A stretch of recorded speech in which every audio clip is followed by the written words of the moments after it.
you got to get yourself prepared to play. Because you're only one play away from getting in the game, and those kids understand that. People are because asking we got to to put them in there. You know, out of respect for Mickey Joseph, disrespectful. You know, I'm not. What this team did tonight, the next guy's got to get in there. Closing. I mean, this is big boy football. We got to put the next guy in, and he's on scholarship just like Luke's on scholarship. So he had to go in the game, and I expect him to execute what the game plan. How important is it to get a win when you're not playing in the prettiest type of way? I mean, it's a great win because, you know, we haven't had many. You know, we don't won 2 straight. We don't, you know, we won a road game. So this is big. This is good for the kids and good for the coaches. Like I said, this thing's bigger than me, but it's those coaches and those players that's really, you know, that's digging it in. Since they were slowing you guys down on offense, we struggled in the first half. They did. Rutgers that they were kind of slowing the tempo. They slowed us down. But you know, Rutgers is a good defense. They you know, until last week, you know, until the week Ohio State, they was top in the country. So they got a really good defense. Shiano's a good defensive-minded coach. So you know, it was a chess match tonight. Nick, you guys were all alone in first place for a couple hours. How did that feel? Oh, I mean, first place is when you end the season, not now. I mean, it's fake first place. Thank you, guys. I don't know who's coming on next, chat. I don't know what the deal is, but we're going to go straight into this because I still got a lot of energy. I'm really excited. First off, thank you, Crypto Badger, for the $20 super chat. Yo, sweatshirt fits perfect in the morning. Thank you. What a finish to the game. It is. It's called grit. We aren't perfect, but it doesn't matter. What does matter is Nebraska figured out how to close a game, and they haven't been able to do it in so long. There have been so many opportunities for Nebraska to finish teams off.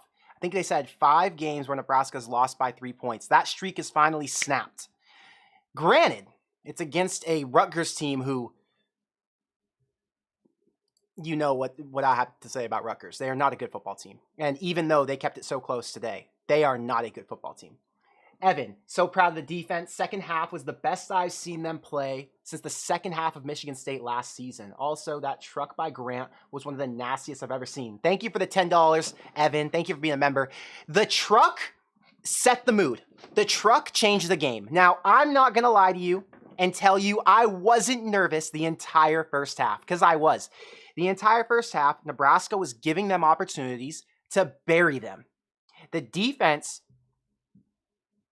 Bill Bush is a master? What is it? Is Eric Shenander just a joke, or is Bill Bush a master defensive scheme guy and massive game planning guy in practice who understands how to stop these offenses that Nebraska was never able to stop before? Because the Nebraska defense of 3 or 4 weeks ago would have given up 35 points today, 40.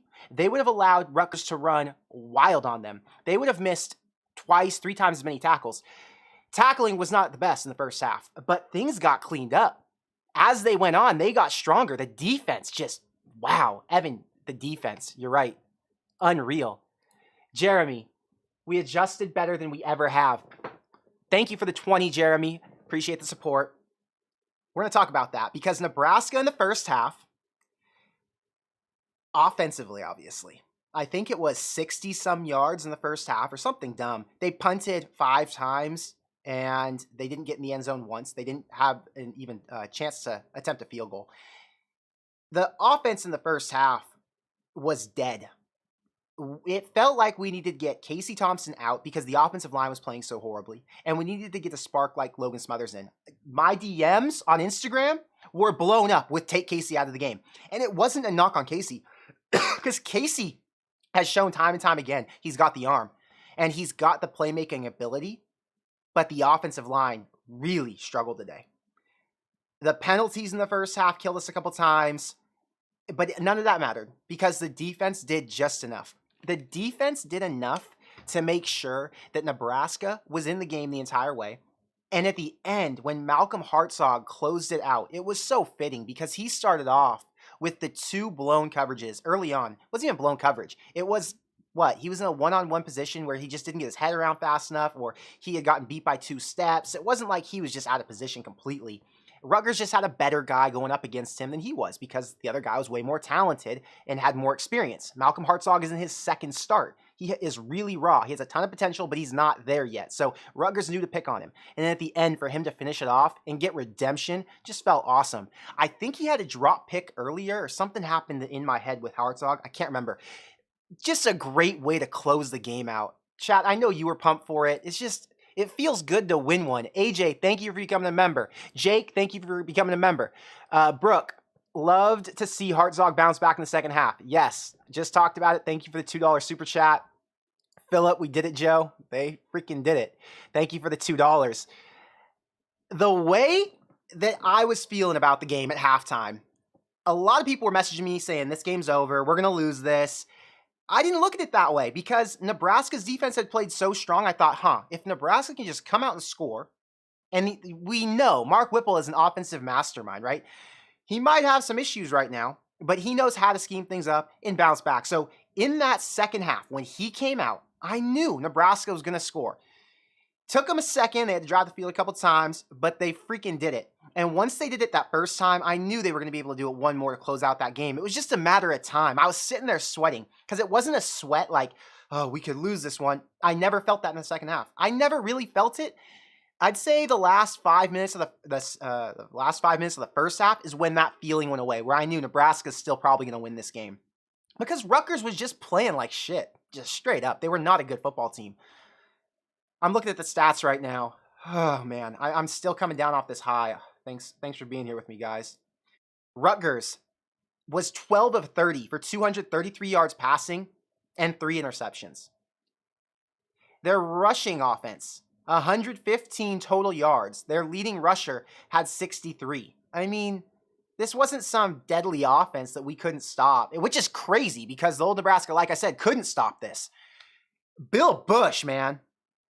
Bill Bush won this game. The defense won this game. The offense did what they had to and what they could at the end, but the defense deserves 99% of the credit because the offense lost the game in the first half. Absolutely blew it. Just straight up. Who do you blame? I think you know who we blame. Unfortunately, the same culprits that have been hurting us the entire way. And I don't know what's going to happen this year, if they're going to be able to fix it. It's tough because you look at these games going forward, and this was the last easy game of the season. Was this the last win of the season? If it was, enjoy it now.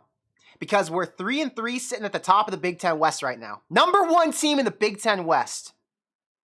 Feels pretty good, doesn't it? Jay Grant, shout out from Husker Trucker. What a game from Nelson and Mathis as well. Thank you for the 20, Jay Grant. Husker Trucker had a funny comment on the channel today. I know he's not watching. He's not a fan of the channel, I don't think. But yeah, I got to get through chat. I got to see what you guys are thinking because that was just...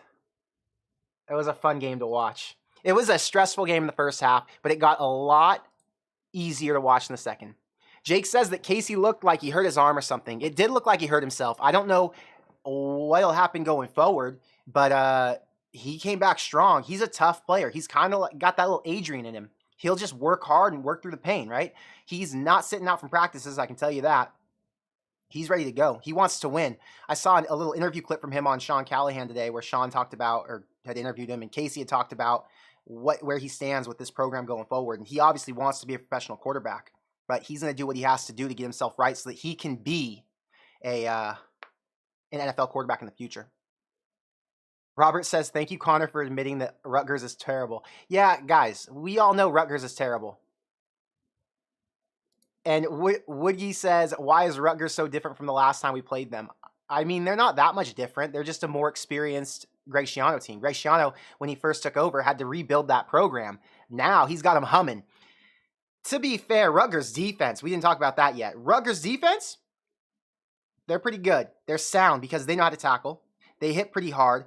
I do feel like Nebraska out-physicaled them, at least in the second half. The Nebraska defense out-physicaled them the entire game, I think. I mean, there were a couple bad, embarrassing missed tackles for Nick Henrich early on where he got stiff-armed right out the gate, and I was like, oh boy, this is going to be a long day for Nick Henrich. But Luke Reimer made up for it. Garrett Nelson came in with the power. He was coming and getting after the quarterback.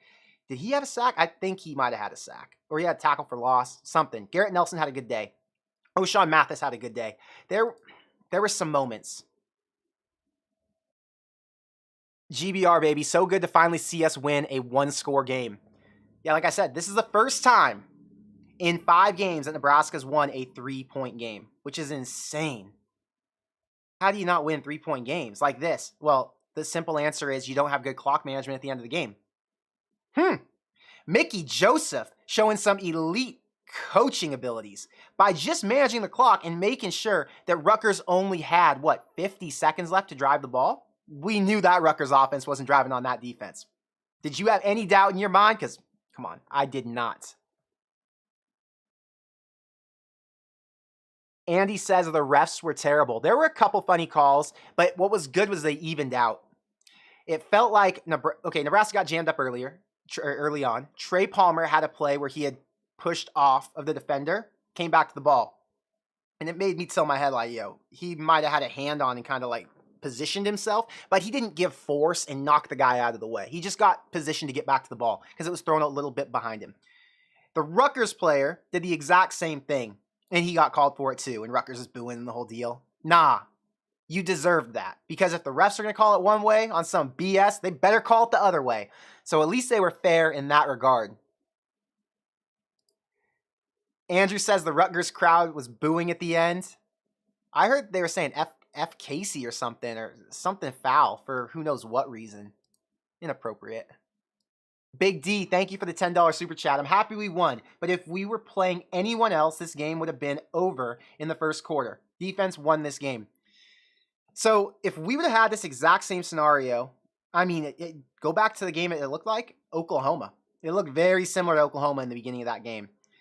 If we would have had this exact same scenario against Oklahoma, I actually think Nebraska would have fared better because they wouldn't have let Oklahoma blow them out early on because the defense is strong now. That's a question I got to get to chat. Hey, chat. A, the defense has proven themselves, and you think they're going to keep us in games? Or B, the defense still has some work to do? A, proven. B, they got some work to do. The defense, not the offense. It was Chin. A. Mixed bag, mostly A. Yeah, it's a mixed bag. My take is they've got work to do because the DBs need to get better in man coverage, right? They're getting worked a little bit. Malcolm Hartzog, Brandon Moore, 2 guys who have not played very much, so they're only going to get better. That's the good news. But what's up with Tommy Hill not playing? And what's up with Newsome getting benched, right? Some question marks in guys who are veterans. And maybe they're going to work their way back into the defensive fold. Tonight, we didn't see him, but Tommy Hill, we saw him on a return, I think. But Tommy Hill switched over to receiver. He took IGC's number to be able to play receiver tonight. He didn't play because I think the plan was to only put him in if there was a position, or if they were in position. Adam says Newsome got hurt. I didn't know he got hurt bad enough to get pulled out for the entire game because he was out for a while. But yeah. Owen says, do you think Tommy learned his lesson? I don't know what the deal is with Tommy. I don't know if Tommy needs... Oh, he says Tommy was arguing with the coach at the OU game. Well, maybe that's the lesson he had to learn. And here you go. Newsome hurt his groin. So I guess groin injury is bad enough to not play the whole game.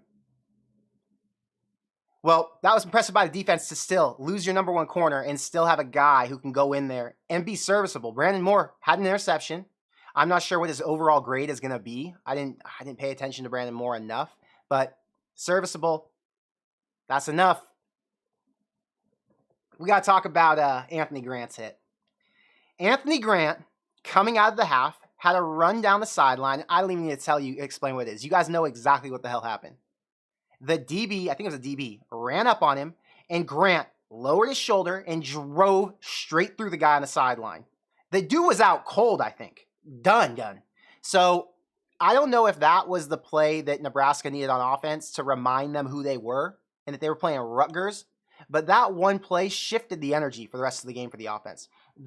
Travis Vokalek had a play where he was starting to go down and he fell forward. It was on a swing route, I think, or something, where he had caught the ball short and then he ran it forward, and I think he either picked up a first down or got close to.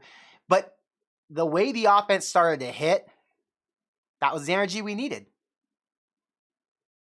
Jake says, do you think John Johnson's still alive after this one? John Johnston was having a heart attack. I can guarantee that. I saw some of his tweets. He was tripping. I'm glad that we were able to get this win because that kept him alive for another day. Otherwise, yeah, he would have had a freaking meltdown. I'll tell you what, I was not as stressed out this game. I don't know, chat. Be honest. I don't want any BS. It's okay if you were concerned. A, you thought Nebraska was going to lose this game after the half, or at half. B, you knew Nebraska was still going to win this game at half. A or B? Oh, you guys were stressing, huh? You guys were worrying, huh? Most people were worried? All right, I'm telling you, there was no fear because we know what we've got on offense in the skill. Okay, you've got Trey Palmer, who has proven to be clutch. Casey Thompson, proven abilities to be clutch if the pocket's clean and if he's not getting banged up too much. Anthony Grant had some really good runs tonight. Didn't have some spectacular numbers on the game. Let's see, 47 yards, 20 carries. He averaged about 2 yards a carry. His long was 7 yards. But there were times when Grant got the hard yards and did just enough to either pick up the first down. There was one that got called back by the offensive line, or at least get us close to the marker. There was a play where Anthony Grant should have gotten the ball on, was it 3rd and 1? And they ran this jet sweep to Trey Palmer. And Trey didn't get the handoff when he was in motion. He was running and had to slow up to grab the ball behind him, take it, and continue running, which completely screwed up momentum because he should have been able to just grab the ball, tuck his shoulder to the right, and just lean forward for that first. But instead, he had to run outside the lineman and do this whole dance where he got taken down, and they ended up having to punt. Whew, painful. I don't know why that play wasn't executed properly. That felt like Scott Frost's play because we saw that a dozen times in the last 5 years. But, man, they still made it work. Here we go. Here's a good comment that we got to talk about. This is from the White Whale. We fumbled while taking a knee. I swear if they gave that to Rutgers, it would 100% convince me Nebraska's legit cursed. When they fumbled that ball, and I saw it start to squeeze through Thompson's crotch and go out the back, I was like, no. And then Thompson kind of got under, clinched his ankles, and made sure he held on. That was a stressful moment because that would have been a Nebraska loss. That would have been the way they lose a game because that's what we've seen dozens of times. Oh, wow. Wow, thinking back to that one. Thank God they were just able to hang on and clinch to that 1-point win. They didn't cover the spread, unfortunately. But if you had a money line, if you had them in some parlays like I did, they balanced out for my my 3-point bet. Man, I really felt good about Nebraska -3 tonight. They needed one more field goal or one more touchdown. Corey says that Luke Reimer's hurt. I hope Luke's fine. I didn't watch any of the press conferences yet outside of what we saw in the beginning of this. But I would hope not. Luke Reimer is a freaking stud. Reimer has had a lot of positive moments in the last 2 weeks. And I think he's definitely becoming the leader of that defense again, that he was last year, him and Garrett Nelson. O'Shawn Mathis is becoming more of a leader. He's making a lot of plays. There are a lot of guys on defense who have finally stepped up. And it's just taken a long time for them to show they can do positive things. Beansy, even though it wasn't his best game yards-wise, Anthony Grant has the true heart of a Husker. Never gave in. Go big motherfucking red. Yo, Beansy, thank you for the $5. And I'm on the same page as you, bro. That dude has shown he wants it. Classic Nebraska running back who he's not built like a big dude, right? He's 200-some pounds. Maybe he's 5'11", 200. I'm guessing that's his actual size, 5'10", 200. And he plays like he's 210, 215. Strong. I like that. Anthony Grant is one bright spot on this team who, even though he didn't have a great game tonight, he made little plays happen, or he did little things on those plays that created positive momentum and gave us a spark.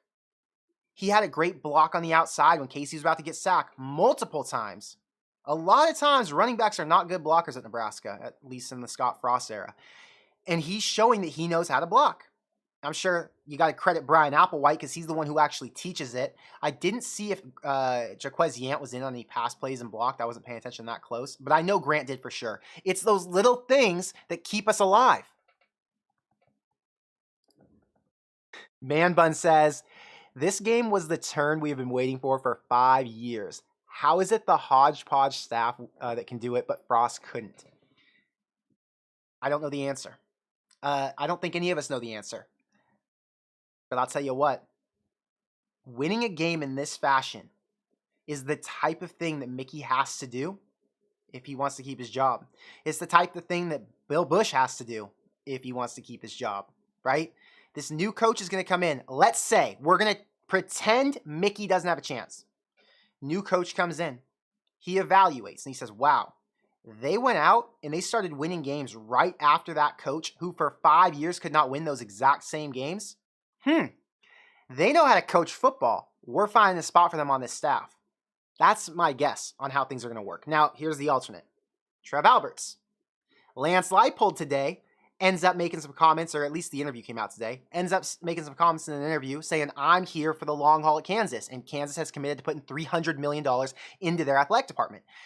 If Lance Leipold's not leaving Kansas, and let's say Dave Aranda doesn't want to come, what? Who are you looking at? Mickey Joseph against Bill O'Brien?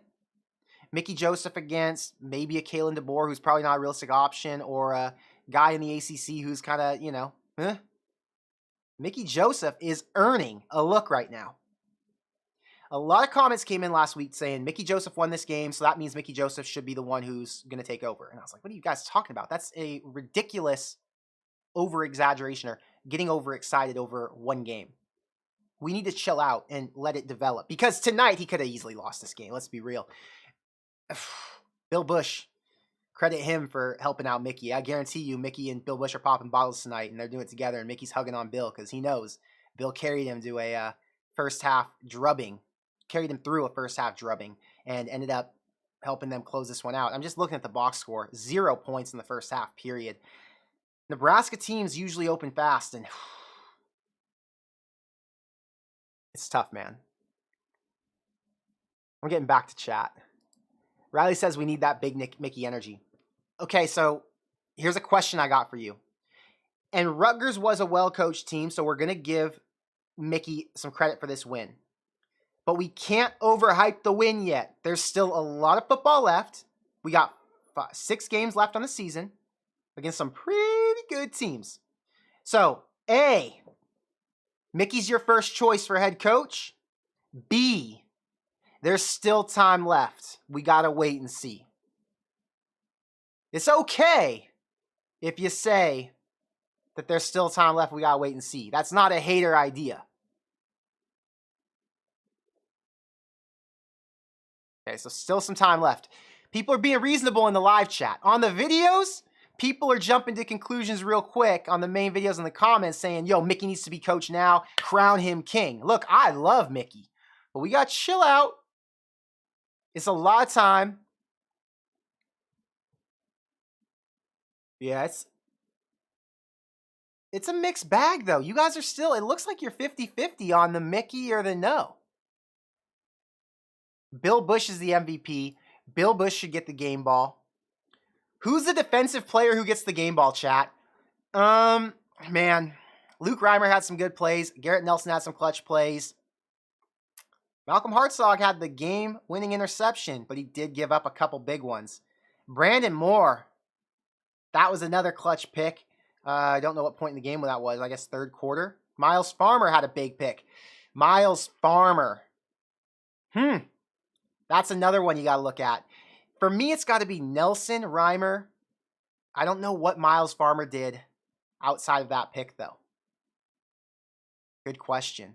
If the black shirts come back tomorrow, who's getting the black shirts? Reimer, Garrett Nelson, O'Shawn Mathis, Caleb Tanner's a potential. Marquise Buford. I don't want to get too excited. I don't want to jump on it and say, okay, all these guys deserve black shirts and let's get super pumped up for all these different players and then have them have letdowns, right? You'll want to let them get consistent. Tonight was a big step. It was a confirmation that this defense is back. The defense is back to being more than serviceable. They're not what they were last year, but they don't have to be. They're not going to face any offenses that they had to face last year. They're going to face Michigan. Minnesota could be a threat. But outside of that, every other offense is somebody who Nebraska is going to be able to hold to 21 points or less. Just a fact. No black shirts yet, in my opinion. I think we hold off one more week. I think you got to show that they can get consistent. Indiana, bad offense. Rutgers, bad offense. However, you still hold those two teams to 27 combined points, and that's an impressive feat. Use this as a measuring stick. And next week against Purdue, when you play a legitimate offensive mind in Jeff Brom, then you break out the black shirts and you see who's proven it. Ones to look for, though, are Luke Reimer, Marquise Buford, Miles Farmer, Quentin Newsome, Garrett Nelson, Oshad Mathis, and Caleb Tanner. Maybe a Colton Feast, I don't know. Maybe a Devin Drew or a Stephon Wynn, I don't know. Nick Henrich, he's on the edge, but he's got to improve the tackling. I was stressed out today because of those plays where he got stiff-armed early on. That was not fun to watch. JJ, new coach needs to get a new OC. Keep Bush as DC. We win in spite of Whipple. 4th and 1. Run the damn ball. Thank you for the $5, JJ. So, chat. Mark Whipple is working with an offensive line who is... I don't want to disrespect the offensive line. Mark Whipple is working with less. And he's having to figure out how to make it so that Casey can find holes in the defense and also do what Adrian had to do without actually making the plays Adrian made. Casey ran one time tonight. I think it was once. And every other time, he was just firing the ball out. Casey did have, I think it was 2 picks. I can confirm this.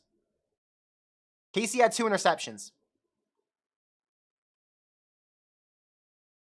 It's impressive that Mark Whipple was able to make the adjustments he was able to make. And it's impressive that he was able to do it against a Rutgers defense who was nothing short of dominant in the first half. Mark Whipple hasn't been extraordinary. But I don't know how much of that is Mark Whipple's fault versus how much of it is the tools he's been given to work with. I think that's the way I want to put it. I'm not casting doubt on Mark Whipple yet because I still think that Nebraska's offense has had moments. I don't know, chat. What are you guys thinking? Jose says second half, Casey looked like the best of them. And Casey had an amazing second half. I want to compare the first to the second half. Here. Stats are right here. 24 of 36 for 232 yards and 2 touchdowns. I think at in the first half, he was at like, I don't even know. I wish I had that pulled up. He had like 10 completions, 12 completions max. Or no, less. It had to be less. It had to be like 12 attempts passing or something. Whatever it was, it doesn't matter. He drastically improved in the second half. And that's Mark Whipple because he put him in positions to be successful. And in the first half, was it Mark Whipple? Was it a legit Rutgers scheme? Because Greg Schiano is a really strong mind. Guy's a smart guy. He knew what he had to do to slow this offense down, and he did it to perfection for half the game. I mean, he even did well in the second half. He just couldn't stop the talent Nebraska had. Marcus Washington, Trey Palmer, Travis Vokalek is the man. And then you got a guy like Casey who can operate this offense. And when he's on, he's on. I'm impressed. Joe says bench Casey for Logan Smothers. There was a chance when it felt like Casey should have come out of the game and you should have put Logan in because Nebraska was getting worked. They couldn't throw the ball. The offensive line couldn't move. And it felt like maybe if you make the defense guess, here's my thinking. You put Logan back there.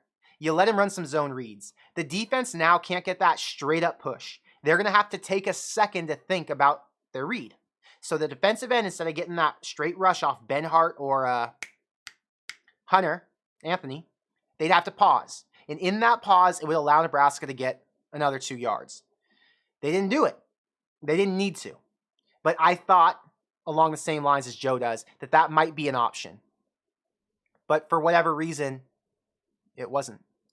Birdie says the stream is full of bots. That's false. The stream is full of legitimate fans who are pumped the hell up about tonight. The stream is full of people who are tired of sitting through shitty football and finally excited to watch a win.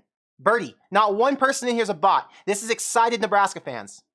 Excited Corn Crazed fans who have been sitting here with me for 2 years waiting to fucking get excited about wins like this. 1-point win, 14-point win. I do not care. A win is a win.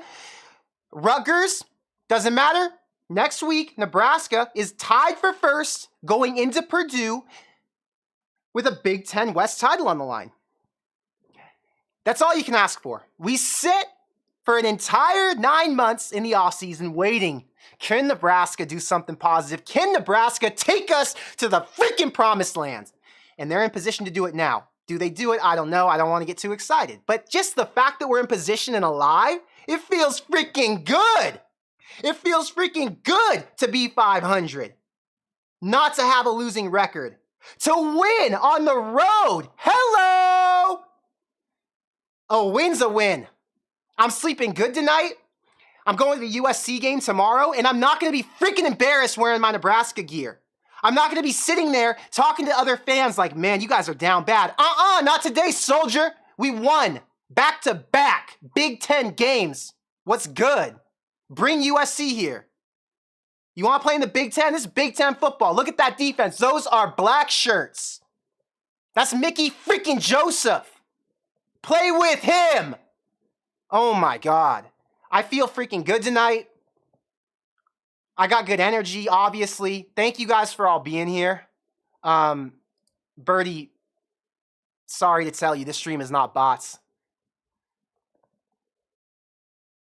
Jay Little says, how do you feel about Bobby Portis? A random question. I don't know how I feel about Bobby Portis. We're talking about Bobby Portis from the NBA. Thank you for the $5 super chat, but I don't know what we're talking about. I don't know. Jay Grant says, shout out. No free shout outs to the haters. Thank you for the 5, Jay Grant. That's a freaking fact. Except you shouted out Husker Trucker from earlier, who's the biggest hater of them all, for no damn reason. Telling me no one wants to watch our videos and sit through an ad. Get the hell out of here. We're making content over here. Big D, why is everyone mad at Casey? If you want to bench anybody, bench the O-line. I love my Huskers, but oh my God. Thank you for the super chat, Big D. It's hard. They've benched everybody they could bench. Who else do you bench at this point? Let's keep it real. You've gone to the depths. Guys have already been injured. Where do you look? Crypto Badgers made a point. He said, let's move Nash Hutmacher, who's a monster, over to the O-line. Maybe that's in the cards in the future. I don't know. Raiola needs some help. But they're doing just enough. Tonight, was it Ethan Piper? There was a point at the end where Anthony Grant needed to pick up 2 yards, 1 yard. And it was either Ethan Piper or Trent Hickson. Maybe Brant Bank. I don't know who it was. No, it was number 73. Okay. He shoved the defensive guy out of the way just enough to clear the path for Anthony Grant. The offensive line could have screwed up the entire day. But you know when they didn't screw up? When it freaking mattered. When the game was on the line. When Anthony Grant needed a millimeter of help. It's a game of inches. And whoever that offensive lineman was, he helped with that inch. That was the right guy to have in the game, and the offensive line did something right at that moment. They might have done everything else wrong the entire game, but at least in that moment, they came through. And they won Nebraska the game. Defense won them the game, but the offensive line had a moment tonight. It's something. Brian, thank you for the $10 super chat. I feel the hype. I'm pumped up. Everybody in this chat feels the hype. We're all excited here. I can tell you that. I'm not the only one, because every single person sitting behind the screen on the other side of this camera, I know for a fact you're all as pumped as I am. Because tonight, when Trey Palmer, I could give you a reaction, but I don't want to hurt the mic, because it'll be too loud. It'll hurt your ears. So I don't even want to tell you what I said and how loud I said it. But when Trey Palmer answered the call, he put his nuts on the line and said, Casey, give me the damn ball. And Casey threw it up there. And Trey caught it. I knew the freaking game was over. I knew in that freaking moment the answer finally came through. Because Trey Palmer is the one. He is him. He said it himself all offseason. He told us, and I had doubts. Trey Palmer said, no, I'm going to get it done. I'm the guy. I'm going to score touchdowns. I'm going to put up all the yards. I'm the one. And I was like, damn, this guy is cocky for a guy who didn't do much at LSU. For a guy who just transferred in, doesn't even know his quarterback yet. This guy is freaking cocky. But he did it. He said, it's done. I'm calling game with 8 minutes left. With 8 minutes left, he said, the defense got my back. Put me in the freaking end zone right now. Oh my God, my blood was flowing. I was screaming at my TV. My roommate's girlfriend was home. Man, she must have been scared because she had no idea I was even watching the Nebraska game. And I just start yelling, cussing at the TV, jumping up and down because I knew Trey called game. Just like he did last week against Indiana.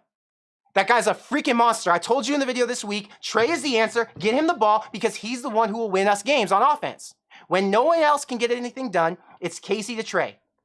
And it works. Stats, Trey Palmer, 4 catches, 64 yards, a touchdown. It worked. Marcus Washington had a great game too. Travis Vokalek had a great game too. I don't want to take anything away from them. But Trey, man, he gets behind the defense, he gets in position, and he wins football games. Oh my God. That is an NFL wide receiver. That is another Samori Toure. The way that Samori Toure was able to get open downfield, was able to get into the freaking end zone when they needed him to most. It gives me freaking chills. It's somebody other than Grant who can put some of the load on their back.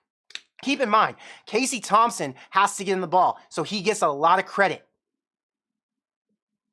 But to have a receiver with that ability and with that speed feels really freaking good. I'm just saying it. I got to get some super chats in, guys. Bones. We've been dipping and zapping in the Kool-Aid. We just now starting to taste the flavor. The wall is about to be broken. Let me tell you right now. If the number 1 team in the Big Ten West, the Nebraska Cornhuskers, come out next week in another environment like they were in this weekend, at Purdue, against a legit Big Ten coach, Jeff Brom is not a joke. That dude has rebuilt a trash program. He is the Lance Leipold of the Big Ten. If Jeff Brom, or if Nebraska can take down Jeff Brom and Purdue on the road next week, the wall is broken. This team is off to the races.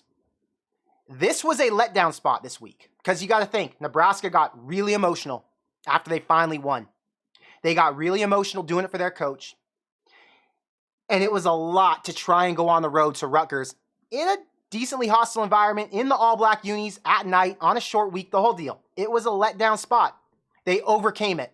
Now, this team is locked the hell in. They are ready for whatever's coming at them. This week of practice, let me tell you, they will be focused and they will be excited. Bones, thank you for the $20 super chat. Thank you for bringing up that point. It's very true. The wall breaks next week. I'm ready for it. Antonio said, did anyone else's heart skip a beat on a kneel down? Man, all our hearts skipped a beat, especially when they showed that real replay and the ball came out.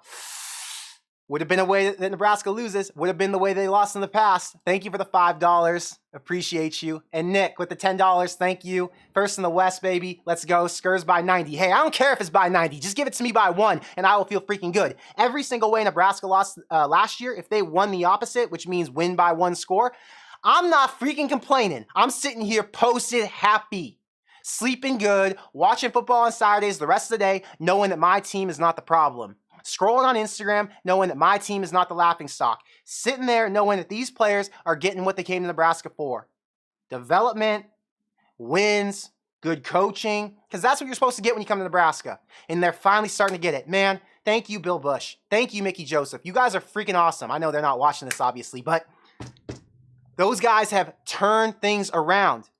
Nebraska couldn't do this at the beginning of the year. If this would have been the team that played against Northwestern in Ireland, who wins that game? Who wins that game? There's no onside kick called. It's a team full of finishers.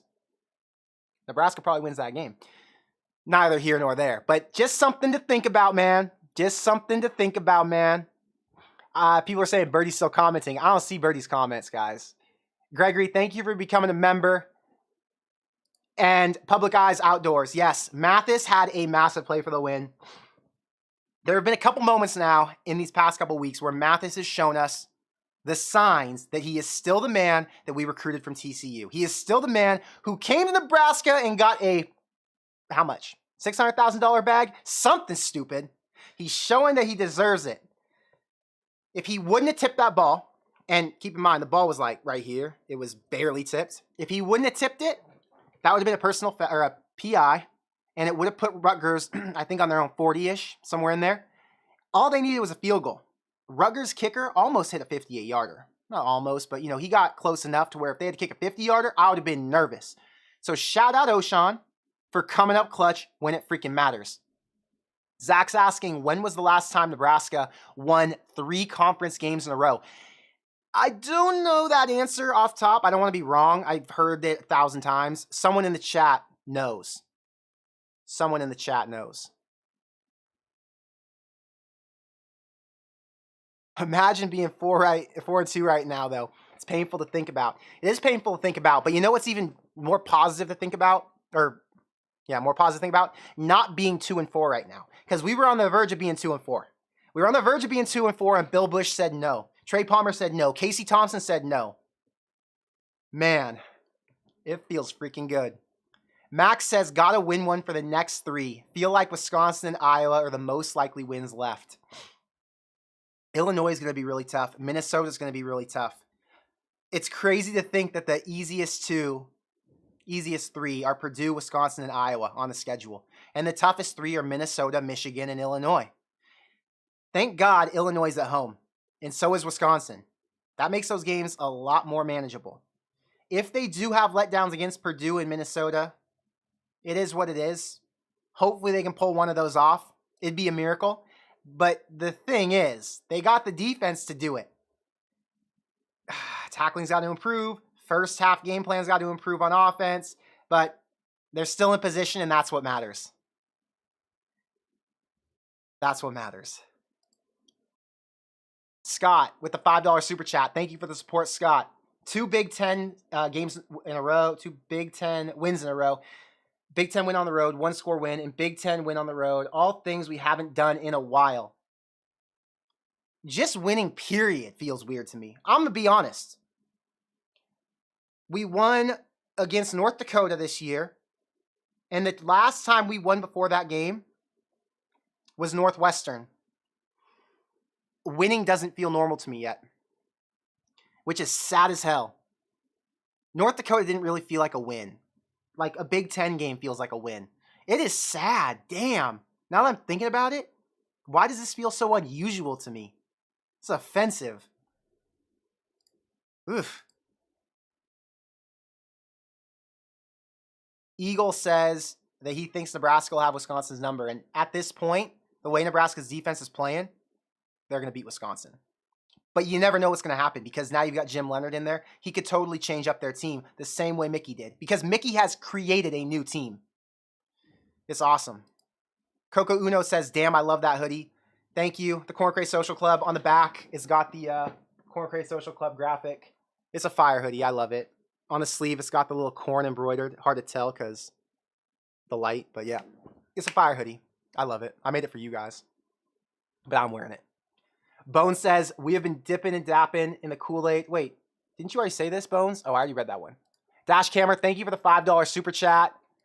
Robert, thank you for the 20. Connor, I love your mindset. You will prevail. GBR for life. Well, look, I don't care if I prevail. I'm worried about the team prevailing. But yes, if I prevail, that means the team prevails because we need some wins to get this channel popping. Let me tell you, every time we win, we get a bunch of people in the chat. Hey, we've had 900 people on the stream for the past, whatever it's been, 20-ish some minutes. You guys are freaking awesome. I'm really happy that you guys all like to celebrate the win with me. And I would have been here if we lost too, but it just feels so much better to have a post-game win celebration than a post-game loss breakdown and crying session. Ugh, who would want that? I would do it still, but ugh. Here we go. Here's the stat from JJ. 2014 was the last time we won 3 conference games in a row. It was Northwestern, Rutgers, and Purdue. Huh! Feeling a little foreshadowing there, huh? Take out Northwestern and throw in a Indiana, and this might be the repeat of 2014. I don't want to get too cocky. I want to enjoy the moment. But still, if they did, man, okay. If Nebraska won next week, I would be jumping, screaming. The content would be out of control. I'd have to turn the mic down because I would be so loud naturally. I wouldn't be able to just talk normal to you like this, and your ears would be hurting. So, yeah, I don't know. My heart will be going insane if Nebraska was able to do this. It's going to be really tough. It's going to be really tough. I'm not going to get too excited because right now I'm appreciating incremental growth. Indiana was incremental growth. today was incremental growth. This is all a step in the right direction. It's a step getting us to where we need to be, getting us to where we want to be, and getting us to where we should be, where Nebraska belongs. And for anyone who tells you that Nebraska fans are entitled, that Nebraska doesn't deserve shit, that this isn't the 90s or the 80s, or this isn't Tom Osborne era, or the option is dead, or any other bullshit they try to feed you, it is a lie. I promise you, it is fake news. They will feed you BS, and you have to freaking shield your eyes like this and tell them you're lying to me. Just do this. Just do the noise and block out all the haters.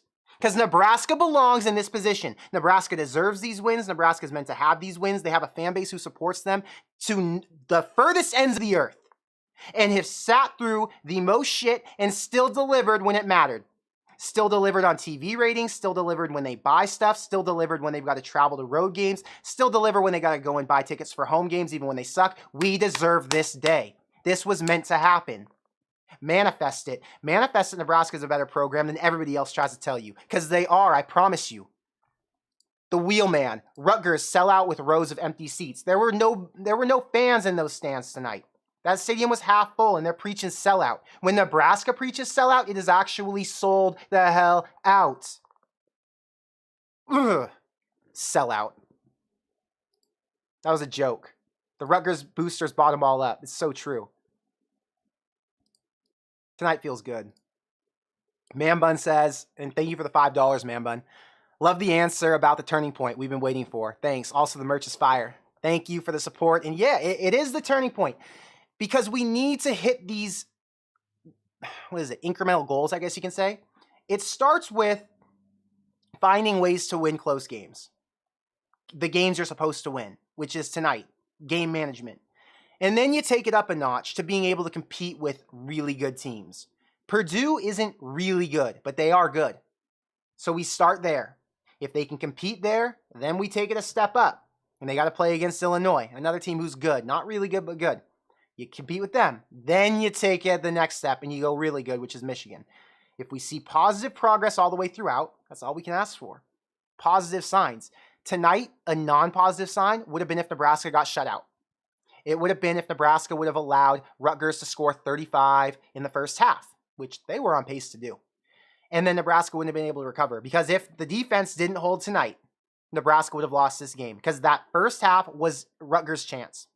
And I knew it was their chance. Like I told you in the beginning of this stream, I never had a doubt after like the 8-minute mark in the second quarter. I knew Nebraska was going to win because Rutgers was the inferior team. It was just a fact. They could not compete with Nebraska's halftime adjustments that we all knew were coming, right? They couldn't compete with that defense who was showing that they were smothering everything that Rutgers was trying to do. Once Hartzog got pulled out of the game and they had a corner in there who could cover a little bit better in man-to-man, Rutgers had no answer.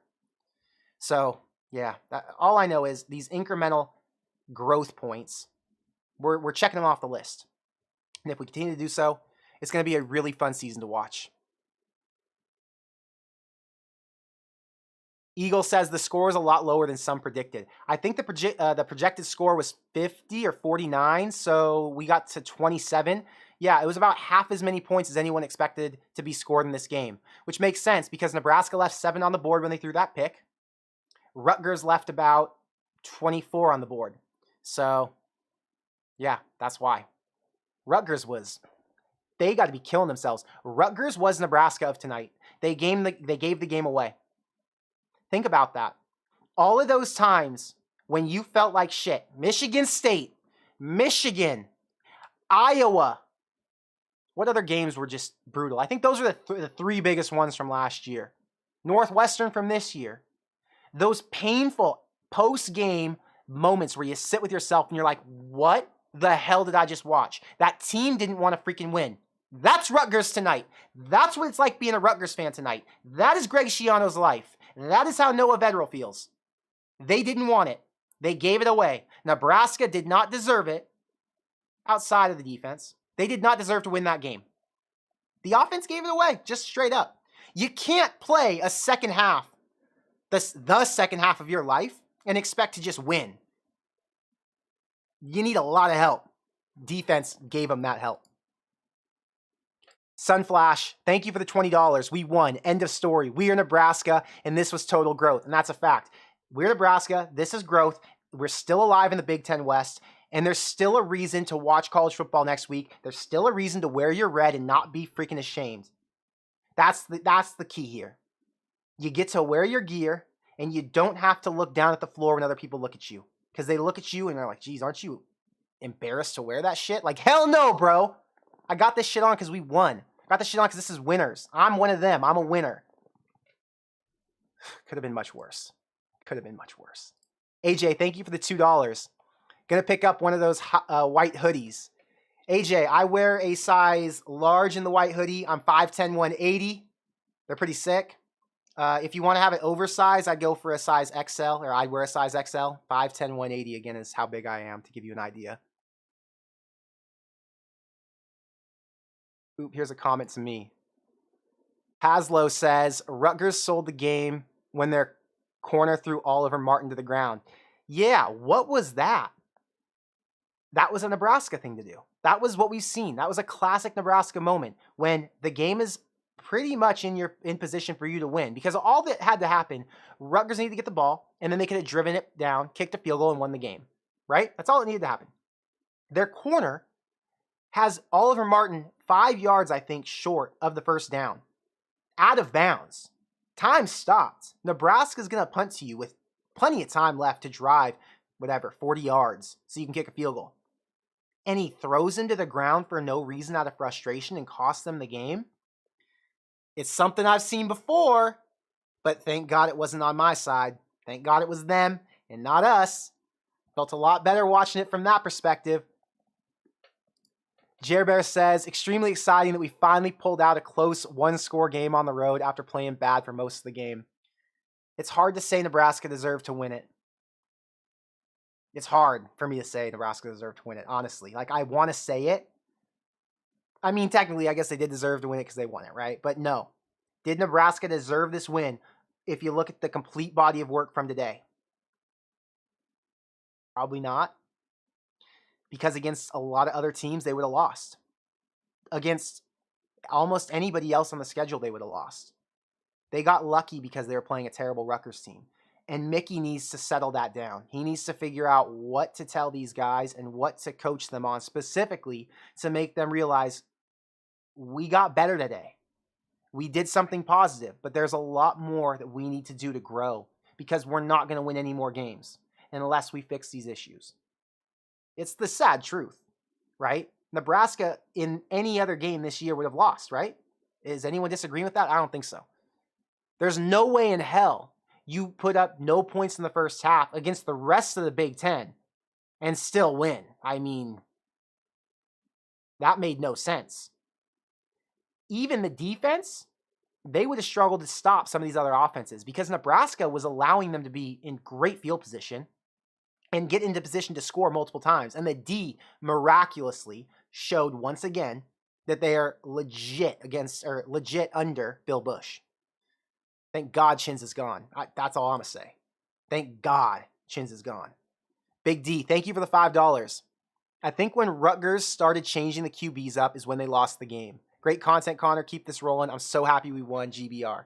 Man, I'm pumped we won too, Big D. And I'm pumped you're here with us.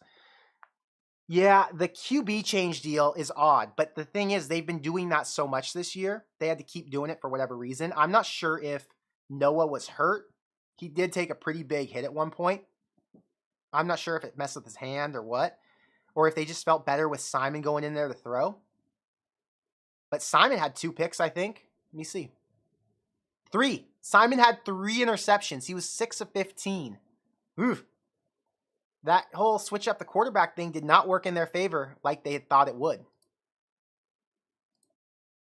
Robert, a win is a win, but 4-1, an empty set. Thoughts? Oh, 4th and 1, empty set. Also, how are you feeling health-wise? Winning cures things, right? Thank you for the $5, Robert. Yeah, I'm feeling a lot better. This week, on, I think it was Wednesday, I feel back to 100%. I'm all good. I feel great. Winning makes me feel great. A lot more positivity on my end, I will tell you that. 4th and 1, empty set, and they threw it to Marcus Washington. I feel like that was probably the go-to play because the Rutgers defensive front was stopping the run. Anthony Grant was averaging like 2 yards a carry. Were you going to risk letting them blitz you and having an offensive line who's kind of iffy? Or were you going to go to a guy who's been sure-handed? How many catches? Let me check. Marcus Washington had 4 catches for 53 yards, and he should have had another couple. He had a couple close drops. One that was arguable. There was one by Marcus Washington on the sideline that I did not see hit the ground. They said it hit the ground. I think that was BS. That was rigged. Marcus Washington was probably the go-to. So I'm not mad about that 4th and 1 play call. I am mad that he ran such a deep route. He took a 5-step route, and he could have done like a 2-step and turned around. It should have been Casey snaps the ball, Marcus takes 2 steps and turns, and the ball hits him right behind, and he just caught it and fell down, right? Instead, he was clearly past the first and just too close to the defender. So I'm not going to knock him for that. I'm not going to knock Whipple for that play call because of the offensive line play that today. It was just a tough day for the line. The Rutgers defense is still the number 18 defense in the country. I don't know what it is after this game, but to this point, they've still been a really good defense. And that includes getting blown out by Ohio State. So, yeah. Sunflash with another $10 super chat. What's up, bro? Today was the first game I did not attend this season. We won this game. End of story. Refs were Rutgers biased, and we still won. Connor, you know me. Shadman for life. I love it. Yeah, bro. Shadman's my connection to Nebraska, if you guys don't know. My family's from there, and I spent a lot of time there growing up. And that's what, I think that's part of the reason I'm such a diehard Nebraska fan, even though I've never lived there a day in my life. But yeah, shout out Shadman. It's a great place. Dash Camera says, I hope Indiana has their injured receivers back tomorrow so they can at least throw a score on the Michigan. Guys, I think Indiana's going to get blown out tomorrow. Indiana's not a good football team. The last time Rutgers won a home game against a Big Ten team was in 2019. Is that true? I thought that was 2017. 21 straight home losses for Rutgers in the Big Ten. Man, if you're a Rutgers fan, it is tough. It is tough. Jason says passing to Washington after 2 incomplete passes was not the go-to play. What was the go-to play, Jason? Because I will not say a run was a go-to play. Yeah, there's no way they could have run the ball. Maybe a go-to would have been to Trey Palmer or to a tight end, but the tight ends were dropping the balls too. Marcus Washington had 4 catches, and he had a lot of contested balls, right? He had guys all over him, but he's sure-handed in most cases. So if you got to go with somebody, it's either him or Trey in that position, I think. I just don't trust that the running game would have gotten us there. The Rutgers defensive line was winning the battle. The entire game, the line was won by Rutgers. Disgusting to say, huh? But they dominated the line of scrimmage. That's the one place they knew how to win.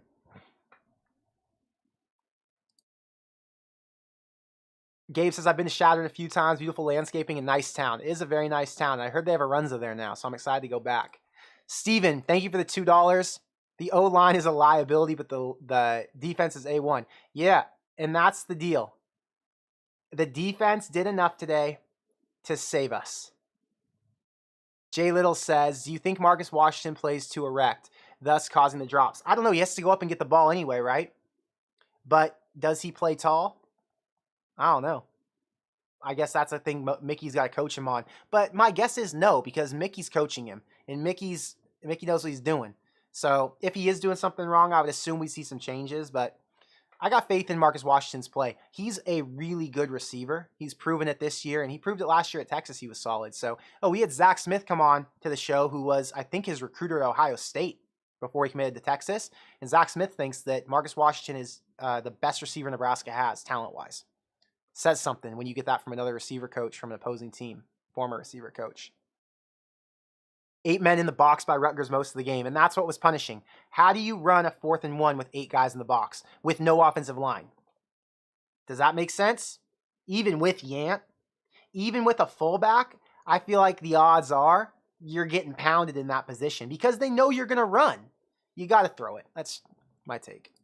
Thank you, Scott, for becoming a member. Everybody, when you're a member, you get to use all the emojis in the chat, like these ones that I'm dropping right now.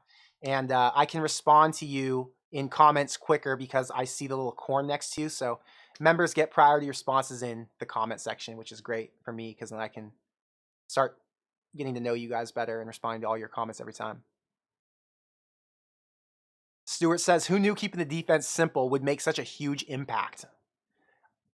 Think, if Shenander would have known that, he would have saved himself his job. How crazy is that? Shenander would have never had to got fired and lost the entire rest of the year if he would have just simplified things. I don't know why it took him 5 years to figure it out. I don't know at what point he felt like he had things figured out going the right way. It must have been last year. But when you started this year and things were going horribly wrong, why wasn't Bush helping out and saying, hey, Chins, maybe you need to do this? Maybe he was. Maybe he was telling Chins, hey, you need to fix some things. And Chins like, no, I got this. You're just a special teams guy or an analyst. Let me do my job. I don't know, but I do know Bill Bush does know what he's doing, which is fantastic. Red Wine, Hill was not in the game as wide receiver, I don't think. I didn't see him at least. Maybe he came in once, but I didn't see him. I'll tell you when I got stressed out. Wyatt Lever popped in at the end there before Travis Vokalek came in. My blood pressure was rising because Nebraska was making a drive to finish the game. And we've seen some moments with Lever that haven't worked out in our favor. And then Vokalek came back in and saved it, and my blood pressure went back to normal. So,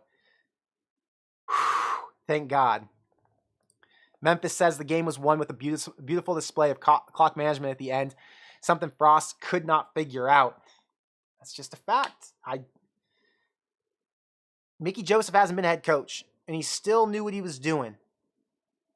Same with Mark Whipple. I mean, Mark Whipple, he's been a head coach, so he knows. And I'm not sure who you credit for that. Is it Mickey who's understanding the clock management? Is it Mark Whipple helping out with that? Probably a combo of both. I have a good feeling that this group of coaches is working together in a lot of ways because Whipple, Mickey, and Bill Bush are all coaching to save their jobs, right? So they're like, okay, we've got to solve this shit. We haven't been here very long. What can we do to salvage what we got that we're working with? They're figuring it out together. It's impressive. Jose says our wide receiver core is hurting, so we needed Tommy Hill in there at receiver. Yeah, there's been some guys banged up. IGC was banged up. Omar Manning has been non-existent. And, yeah, there's been some other ones. It's been tough. We talked about this earlier, Jeff. Give back the black shirts. I think we need one more week. If you wait another week, it'll allow you to confirm that these guys on defense are who they say they are. And these stats aren't just against really weak offenses because Rutgers and Indiana are nothing special on offense. So yes, they did great. I'm not taking anything away from the D because these are incremental improvements and it's the best we've seen them play all year. But let's chill out. Let's not get too excited. Let's say, hey, you want your black shirt? This is the week. This is a real offense. It's a road game at night with the black uniforms again for the Big Ten West. It's on the line. This is when you wear a black shirt. If Garrett Nelson gets a sack against Purdue, if Luke Reimer doesn't miss a tackle against these wide receivers, if somebody, Marquise Buford, Miles Farmer, Brandon Moore, whoever, Malcolm Hartzog can pull off another interception, have some passes batted away, and find a way to hold them to less than 20 points, break them out. Bill Bush should be throwing them out like candy. Let's go. Black shirts are back on. But we got to wait because this was a horrible offense.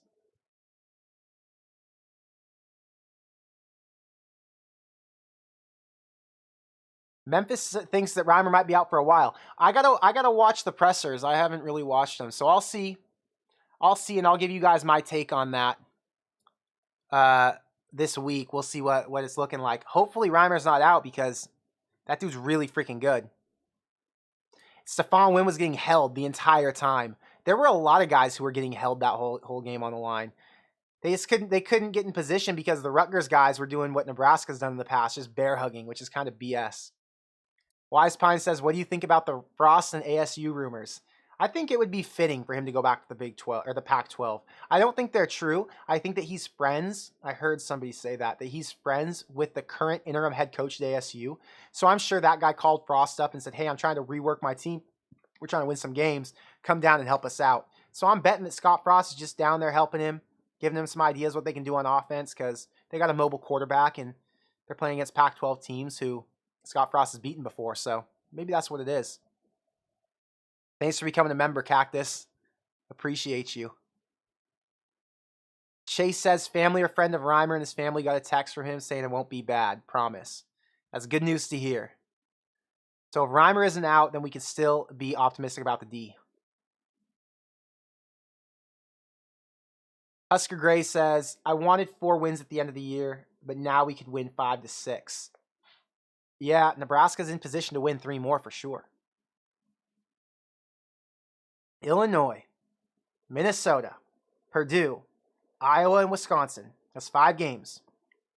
If Nebraska can win 2 of those, that gets them to 5 wins. If they can win 3, that gets them to 6, which would be freaking incredible. If they go 3-3 in this back half, Nebraska makes a bowl game. Just think about that. Unreal. Dom says, the quote from Mickey was, next man up, I've prepared them to be ready because you're only 1 play away from getting in the game. That quote is what real coaches say and preach. It's very freaking true. Yeah, guys, tonight was very exciting. Cactus says, how about all the West teams lose the next game so we can say we're the true number 1 for another week? That would be amazing. I mean, we are the number 1 right now, so we'll enjoy it for the night. D, to become a member, I don't know how to do it on the phone. It's tricky, but on the computer, you just hit join right below next to the subscribe button. Pretty simple. Jacob, thank you for the $5 super chat. Do you think the coldest returns to Nebraska next year? And if so, what sort of impact do you expect? I think Casey Thompson comes back. I think the coldest comes back. I think potentially Marcus Washington comes back. I think Anthony Grant could come back if Mickey Joseph stays. I don't know what happens if Mickey Joseph's not there, because Mickey Joseph was a lot of these guys' recruiters. A lot of these guys' recruiter, sorry.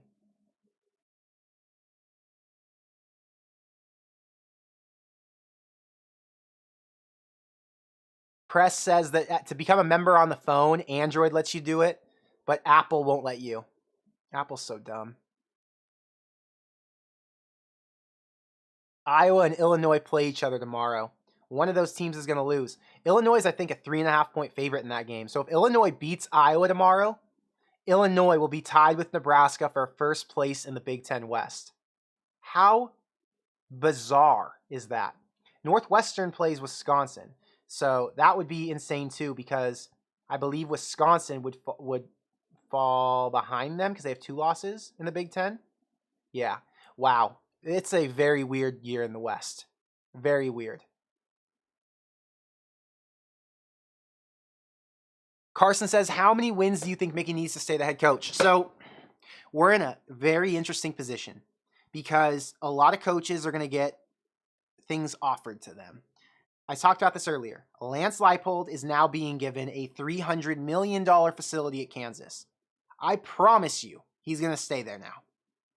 Because he said in an interview today, we're not the type of people who are going to move around a bunch. I think his family likes living in Kansas. He has now a foundation there. It's hard to leave Kansas and go and restart this entire rebuild at another school. And it's stressful because Kansas has lower expectations than Nebraska does. So if you leave Kansas and you don't get it done in Nebraska in 3-4 years, you're booted. And now you can't go back to Kansas. So where do you go? Or you stay at Kansas. You get a $300 million facility. You've got the foundation built. You have an 8-win team this year, possibly 9, maybe 7, but I really think they're an 8-win team with a bowl game. And you just carry on like usual. If Leipold doesn't come to Nebraska, your options are now limited. Dave Aranda might want to stay at Baylor because now he's got a chance with Kansas and Oklahoma State to run the Big 12, and they might have an auto bid into the championship or the playoff with a Big 12 championship. If you don't get Dave Aranda or Lance Leipold, the pool becomes more narrow. So now you're saying, what does Mickey need to do to keep his job? Does he need to win a lot of games? Or does he have to show improvement every week that if he had an entire offseason, he'd be winning a lot more? I think it's more about showing improvements. So if Nebraska wins 2 more games, 2 more is all they need in this schedule. And I think Mickey Joseph has a very good chance at keeping this job. If Nebraska beats Purdue next week, I'd say the odds go to 75% chance that he has this job next year. Because you will have won 2 Big Ten road games back-to-back, he might, okay. Fantasyland. Nebraska beats Purdue. If he wins 2 more games after that, not in a row, just 2 more games, period, I would not be surprised if Trev Alberts stripped the interim tag. One more game after that, sorry. So if you beat Purdue on the road, then you beat Illinois, I think he could strip the interim tag and say, this is our new guy. Lose to Illinois, lose to Illinois, but then beat Minnesota, strip the interim tag, potentially. I could see that happening. And the reason you would do that is because it'll get the players fired up. It'll get everyone believing that they have a chance to make a run for the rest of the season. Nebraska will have 2 wins. They'll just need 1 more for a bowl game. And you've got Wisconsin and Iowa on the back end who are both beatable. They likely would beat one of those. They'd get to a bowl, potentially win a bowl game because now you know who your head coach is because they're going to play against a crappy team as well because they're only going to be a 6-win team. Nebraska now goes into the offseason 7-5 or 8-5 potentially. No, wait. 7-6? Wait, I'm blanking now. 7-6, sorry. And now Mickey Joseph is already on the path recruiting. He's already secured all the guys who they've already been trying to recruit over these last 6 months. So Nebraska's now in a better position to get going forward without having to bring a new guy in and a new staff and do all these new introductions and everything else. No. Mickey Joseph wins 2 more games. And I think there's a really good wins 2 more games with a chance to get to a bowl game. And I think there's a good chance Trev strips the interim tag. That's what I'm going to say right now. I could be wrong, but I don't think I am. CB says, you're crazy, Connor. Short of winning the West, Trev is not giving Mickey the job. I don't think that's true, man. I just don't think that's true. Because Mickey is, if he can show Nebraska can start winning Big Ten games that Scott Frost never could, that shows how much he's growing this team and how much change there's been. If you're having this much change in a season, how much do you think there's going to be in an off season? And like I said, before I even had the conversation about Mickey, I talked about the coaching market. Who are your options that are so great that you think are going to come to Nebraska? Because I was on the same page as you a week ago. I said there's no shot for Mickey. He has to win the Big Ten West. That's the only way. But if Mickey's beating teams on the road in the Big Ten and doing something that Scott Frost never could, then why not just hand the keys to Mickey? Mickey's showing they can develop players. I don't know. It's a long shot, and I'm saying I'm not 100% sure. And you're right. I've made all the arguments with you, man. I've put it in multiple videos and said he hasn't had the head coach experience, hasn't been in the CEO role before. There are a million things against him. I get it, and I'm on the same page. But understand the landscape of college football. Understand your options. Do you want Mickey Joseph? Or do you want, do you want Mickey Joseph, who has Nebraska 6-6 going to a bowl game? After starting the season the way they did, inheriting a shit mess? Or do you want Matt Campbell, who's 6-6 at Iowa State? Tell me now, honestly. Because Matt Campbell might be one of the only options Nebraska has. There are some guys who are going to want to come here. But you get NC State's coach, how's he going to do in the Big Ten? And what's his record going to be? 8 wins this year? There's nothing out there like an Urban Meyer. If you can get Urban Meyer, I agree with you. You can't keep Mickey because you need to get the guy you pay $10 million to who can flip a program like that and get this set straight right away. But if Mickey's showing that he can grow a program and make the right hires and get players to buy in and recruit and get the best players like he said he would in the last interview. He said, if this was my team next year, I will continue to get the best players. That's what we need here. The best players are the ones who win football games. If you go and look at Alabama, look at Ohio State, look at Clemson, look at Georgia, look at USC, and look at any other team who's competing for a championship this year.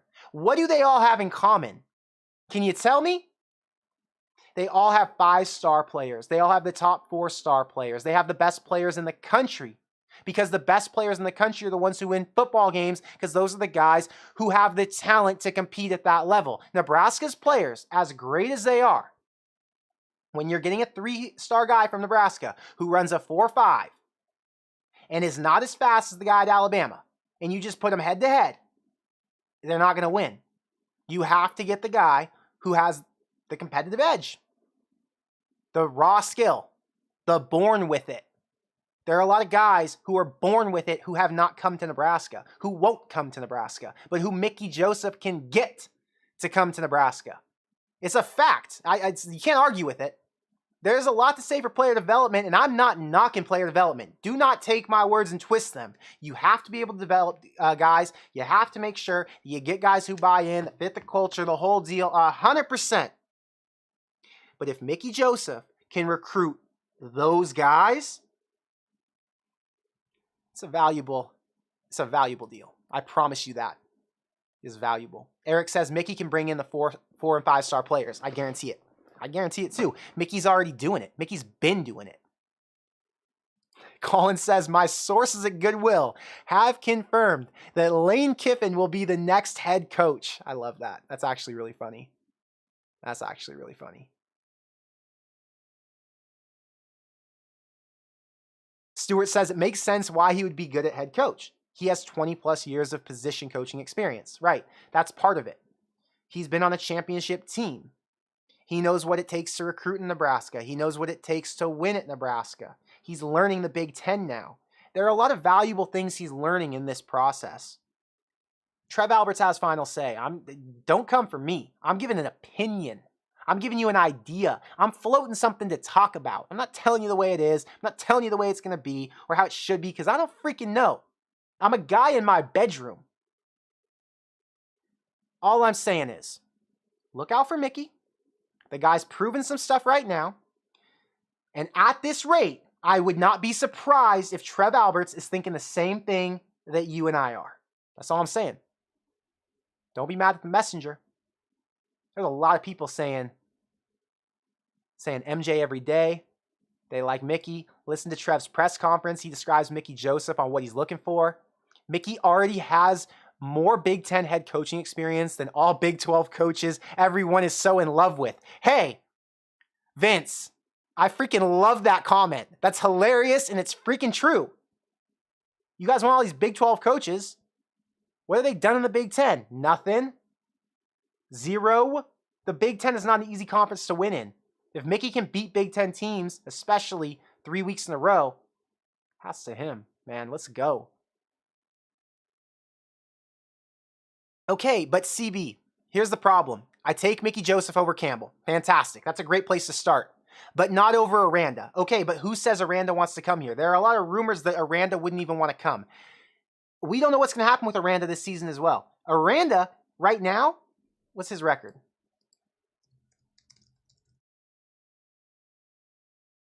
Baylor's 3-2. Baylor could have a 7-win year this year. He had one big year and you're still so sold on Aranda? Okay, let's sideline that. Stoops is not coming to Nebraska. I'm going to burst your bubble and everybody else's. Mark Stoops has a legitimate team at Kentucky. They've made a commitment. They put a lot of money into that program, and he's now finally getting the boosters and everybody else on board with what he's building. He has the keys to do whatever he wants. He's now going to send a quarterback to the first round. It's going to help him in recruiting. He's not leaving Kentucky. Lane Kiffin at Ole Miss. Why would he leave Ole Miss? There's no way. Ole Miss is a power right now, and he wants a bigger job in the SEC, not the Big Ten. Lane Kiffin is staying where he is. And Brett Bielema at Illinois is not leaving Illinois for Nebraska. Just not. Not doing it. And Nebraska probably wouldn't take him. Nebraska's not going to steal another Big Ten West coach. Can't tell you that right now. Trev Alberts doesn't want any of them. There's some who might be an interesting idea, but he's not taking them. Sorry to say. Bill O'Brien is an absolute hell no. Don't want him. I don't know, chat. Am I wrong? Am I saying anything that's like stupid? I don't think so, but maybe I am. Maybe I am delusional. You guys tell me.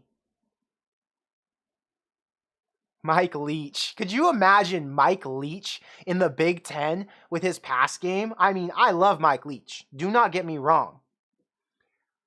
It would just be interesting to see Mike Leach throw down in the Big Ten.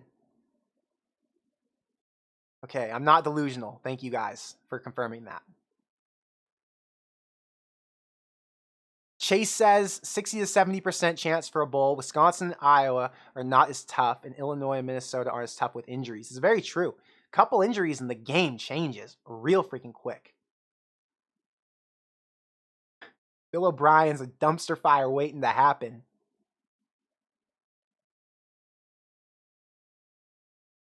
This is a joke, but what if we bring back Bo? I love Bo, personally. Bring back Bo. I agree. It'll never happen, though, unfortunately. Probably fortunately. Thank you for the $5, Scott. Watching Trev Alberts give Hartzog a big hug after the interception made our house smile. Great moment for that young man. It's fantastic because he has such a bright future ahead of him. That guy's a true freshman who's been coached the wrong way ever since he got on campus.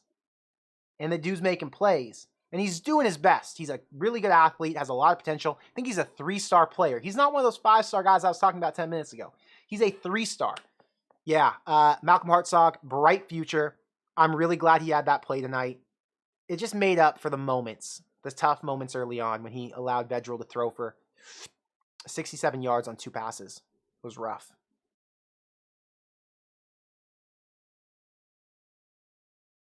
Owen says it's either Urban or Mickey. That's it. Fair enough. I right now, I'm not mad about it. Like, those are two options I like, and I don't know that there are many other options on the table. Dave Aranda is an option, but Dave Aranda is slowly becoming less appealing. Just keeping it real.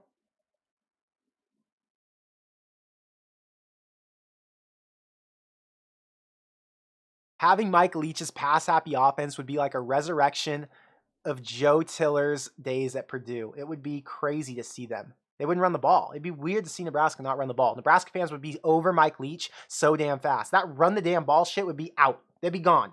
That wouldn't exist. Mike Leach would say, run the ball. I run it 3 times a game. What are you talking about? Running back, huh? So we'll shut down the Urban stuff right now. Urban's not coming to Nebraska. Matt Leinart went on Dan Patrick. Today I saw it. And Matt Leinart's really good friends with Urban. They made some jokes when they were at Big Noon Kickoff for the OU game. And Urban said, yeah, I'm really happy here. I'm not returning to coaching. And he implied Nebraska specifically. He'll probably return to coaching eventually. But Urban's not coming to Nebraska. I can promise you that. Not coming. We can dream, but he's not coming. Crypto Badger. He's on board. I'm sold. Leave the crew here. I get we haven't played a legit team, but to see them turn it around, I like it. Thank you for the 20, Crypto Badger. And I mean, me and Crypto are on the same wavelength. You know what I'm saying? He's my executive producer. At this point, if they're going to continue this trend going upwards and winning games, they're going to keep him. You're going to remove the interim tag. I don't know what it's going to say or what Trev's going to say. Actually, I do know. If Mickey Joseph got the job, he'd say, Mickey, you get to do whatever you want. You get to keep Whipple, you get to keep Bush, you get to do whatever you want. So it would be very interesting. I will tell you. Vance Joseph at the Arizona Cardinals could be available because the whole Cardinal staff could be gone at this point. Vance Joseph could be gone. The Cardinals are not very good this year. Defense isn't very good. Offense is a mess. So I don't know what's going to happen. People say maybe he'd bring in Vance to run the defense at Nebraska. I don't know. I don't want to speak too soon on it. It's so early. But would he keep Whipple? I don't know. Like I said, it's really early to speak on all this stuff. So far, Nebraska's looking good, but wait until after Michigan and if they beat Purdue. Look, Nebraska's not beating Michigan, so I'm not too worried about Michigan. I don't want them to get blown out by Michigan. That would definitely leave a bad taste in my mouth, but Purdue would be major. And Purdue, I don't know what the odds are on Nebraska beating Purdue. I think tonight, here I'll tell you right now. So tonight, the chances Nebraska was going to beat Rutgers was 44%. That's what the FPI said. Crazy, right? I'm surprised by that.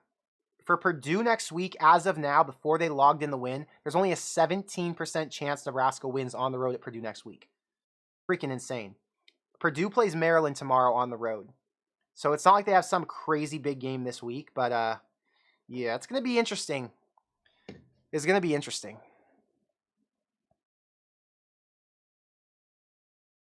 Sunflash, thank you for the $25. No Urban, don't want him near our program. Well, I'm telling you, thank you for the 25 again. He's not coming, I promise you. We don't have a chance. Even if we did want him, he wouldn't come. It's not his type of job. It's not his city. He's taking a bigger job if he does take a job. I think he would go to a place like Texas A&M once Jimbo left. FPI is different from the betting line. That's why. Dion says Maryland beats Purdue tomorrow. I think so, but Purdue's a pesky team. Purdue had an upset last week. They beat Minnesota. So this could be a letdown spot for them on the road, early game. You never know. I don't know if I'd rather have Purdue win tomorrow or lose tomorrow.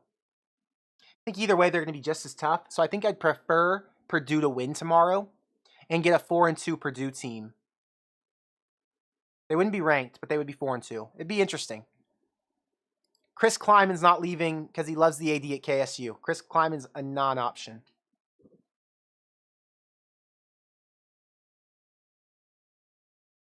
We could legit win every game. I think we can win 4 of 6.